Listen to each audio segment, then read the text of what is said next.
పరం శాంతి. క్షీరసాగర మథనం అంటే స్థూల సాగరానికి సంబంధించిన విషయం కాదు. ఇది సూక్ష్మ సాగర మథనం. కోడ్ వర్డ్ ఇది. ఒక సమయంలో దేవతలు దానవులు చాలా దుఃఖంలో ఉన్నారు. దేవతలు కూడా పతనం అంచున ఉన్నారు. అసురులు దుఃఖంతో ఉన్నారు. మనుషులు దుఃఖంతో ఉన్నారు. బ్రహ్మాండమంతా దుఃఖంతో ఉంది. బ్రహ్మ విష్ణు శంకరుడు త్రిదేవులు ముగ్గురు కూడా ఏం చేయాలి అని ఆలోచిస్తూ ఉన్నారు. అప్పుడు దేవతలు దానవులు కలిసి జ్ఞానసాగర మథనం చేశారు.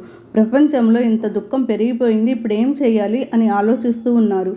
అందరూ రకరకాల ఆలోచన సాగరంలో మునిగిపోయారు. అలా మథనం చేయగా చేయగా రత్నాలు పుట్టాయి, హలాహలం పుట్టింది, అమృతం పుట్టింది, దేవతలు పుట్టారు, లక్ష్మీదేవి పుట్టింది అంటారు.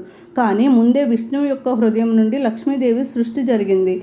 ఐరావతం, కల్పవృక్షం, కామధేనువు ఇలా ఏది పుట్టినా రకరకాల ఆలోచనల నుండి జ్ఞానసాగరాన్ని మదించినప్పుడు పుట్టినవే అన్నీ కూడా అంటున్నారు బాపూజీ.